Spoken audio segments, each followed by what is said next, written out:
Marvel, DC, Iron Man, Batman, Superman, Wonder Woman, Black Panther. We've all heard of them. We've all read about them. And we've all seen them on the big screen. The superhero genre has exploded in popularity over the 21st century. It has become the dominant and mainstream film genre worldwide, with its large commercial success owing to its impressive collection of the highest grossing box office hits. This documentary will explore how. I have gathered the most knowledgeable professionals about the genre in the UAE, and this is what they had to say.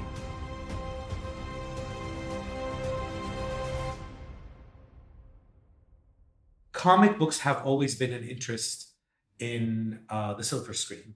It's just that they've had more life on TV than they have historically than on in cinema or feature films.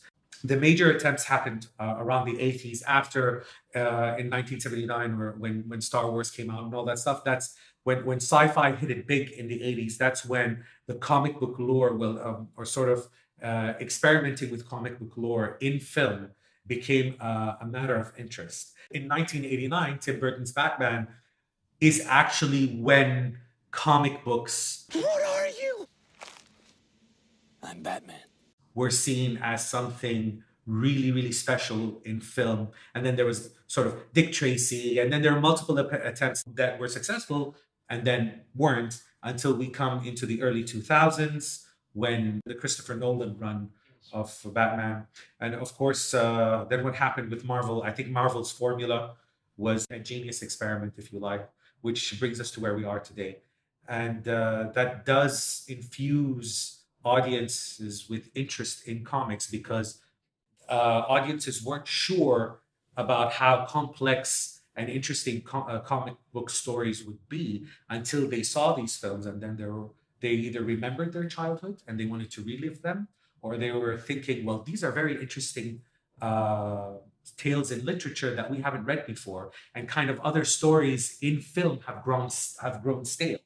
So when these superhero films kind of came out, it's almost like they showed the masses that there's a different form of storytelling. Something that they thought was completely fantastical is being told in a relevant way. Siegel basically created Superman because one, he was a Jewish immigrant in America. The Depression had just ended.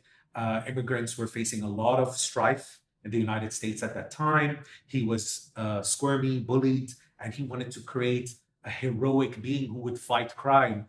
And America was filled with crime at that time, with mafias and all kinds of corrupt things. Simon Bass, who is a Muslim Arab American Green Lantern.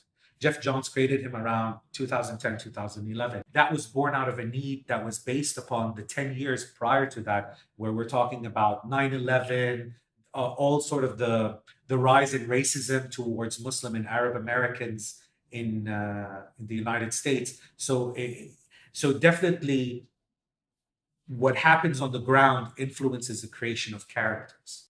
A lot of the stories that you get in comic books these days, and especially the ones that came out of Marvel, um, they're highly relatable characters. And I think every generation of comic book writers has to insert something from that particular generation's strife or that particular generation's characteristics in terms of the people that are there. They become the reflections of the people who are of the realities. Exactly.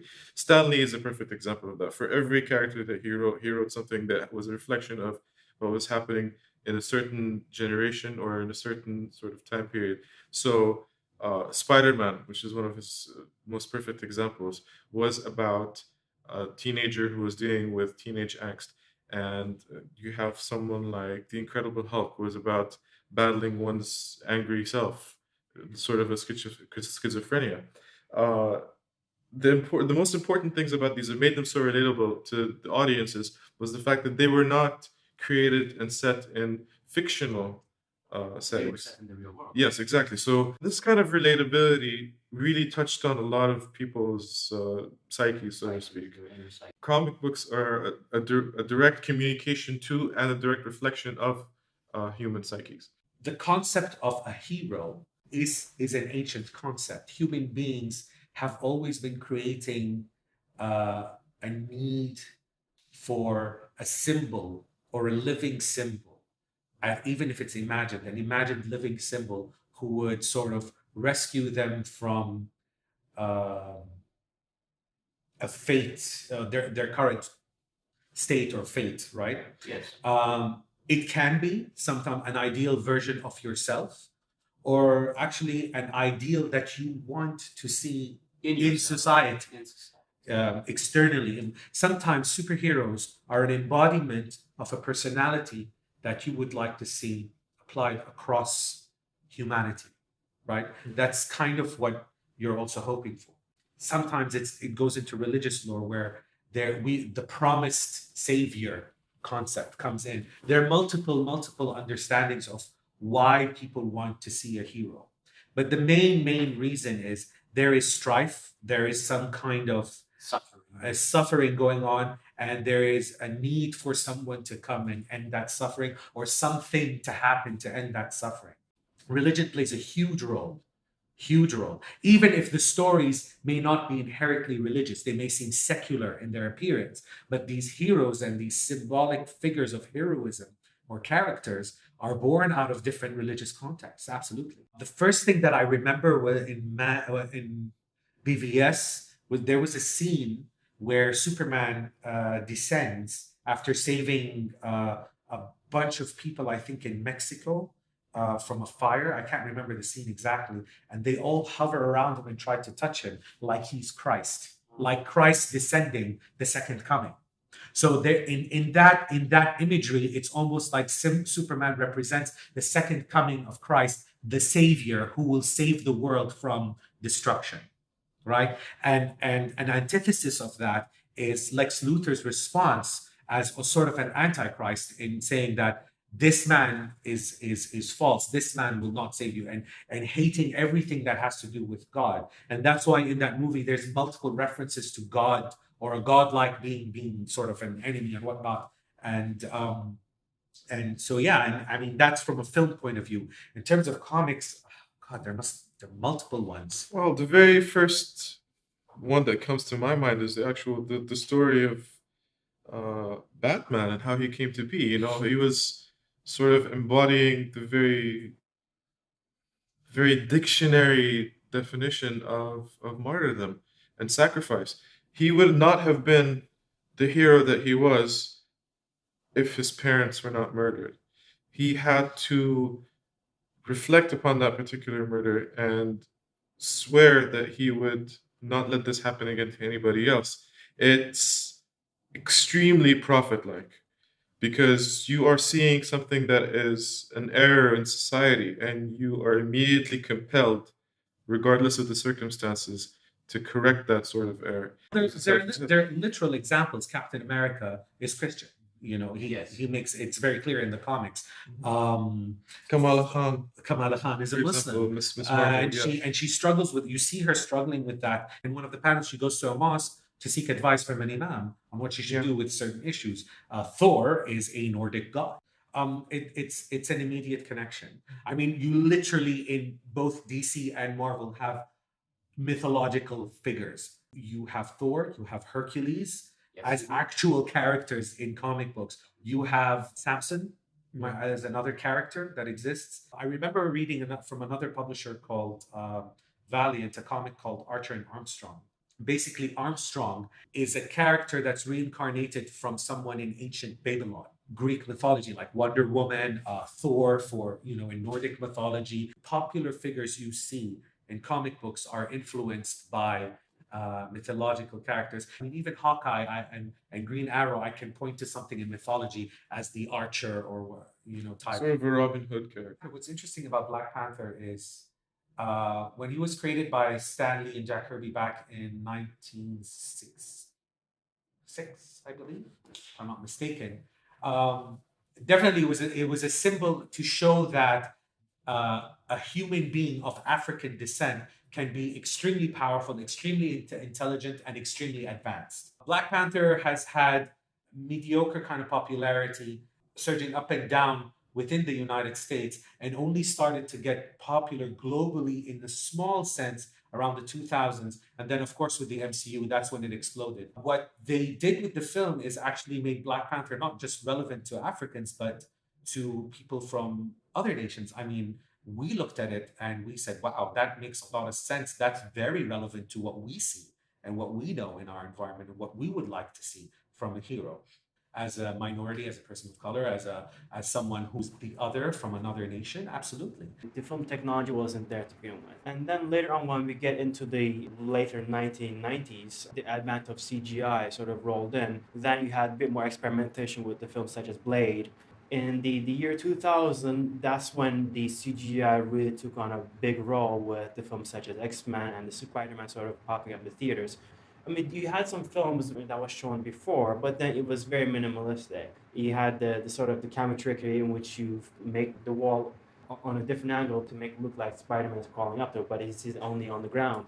For Hollywood, adaptation of comic book is a dream come true. You already have the panel of the comic book pretty much lays out particular segments of filmmaking process, such as a production design on the way the comic book stages itself into certain scenario, how the shots lays out, how the characters are dressed, how the character reacting, have their emotions been shown on the screen.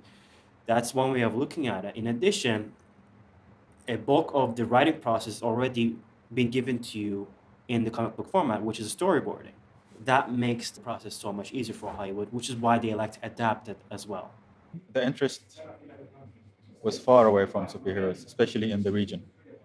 You might find few people here and there that are interested in the genre, but the issue was you couldn't market it. You can't reach out to people easily like you can do today with the social media platforms that you have. So it was very possible to open it, but to make a business out of it and to make profit out of it, no. To get a community together, maybe yes, but it would be difficult, pretty difficult. We didn't have a community. We didn't have. We didn't really know who's interested in what. After Comic Con started, we realized that there are a lot of people interested in this, more than what we expected. So we meet once a year for 3 days at Comic Con to get together, exchange ideas or gossip about whatever. But then again, why don't we have a place today that can bring everyone in one place together every day instead of 3 days a year?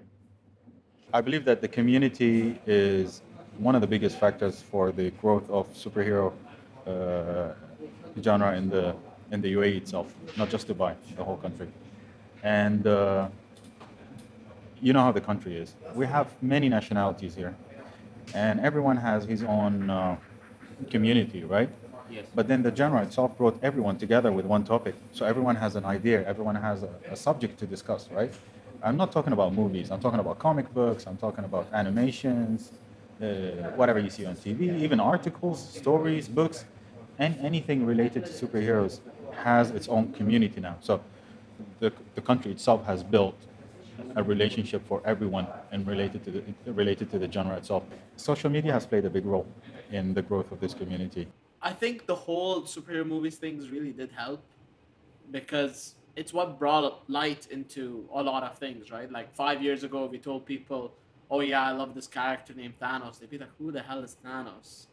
And now, like everyone knows who Thanos is, and same goes with all the other Avengers. People knew Iron Man, Captain America, you see them around, but now people are obsessed with them. They're in love with them, and it's all because of the movies. And it's definitely a factor. You know, if you put out a TV show, it'll reach a certain amount of audience. But if you put something on the big screen, I at least believe that, you know, it didn't start out with the money that it makes today, right? Iron Man 1 wasn't as big as a commercial success as later Iron Man movies or the later Avengers movies too, and it just, they did it so well, creating a universe. Eventually Comic Con happened in Dubai, and I saw the crowd, and I saw how like people were actually into this, and eventually it just kind of all unfolded together. Like it came at the right time, things worked out at the right time, and it just happened.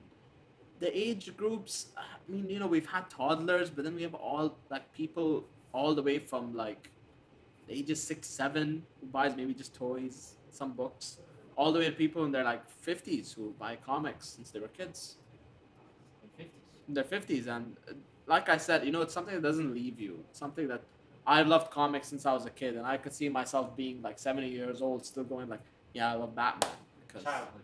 it's It reminds you Of your childhood. Of your childhood. Yeah. I- You grew up with these characters. yeah, like I've always loved Star Wars, and I still love Star Wars, and I'm pretty sure that I'm gonna love it till the end.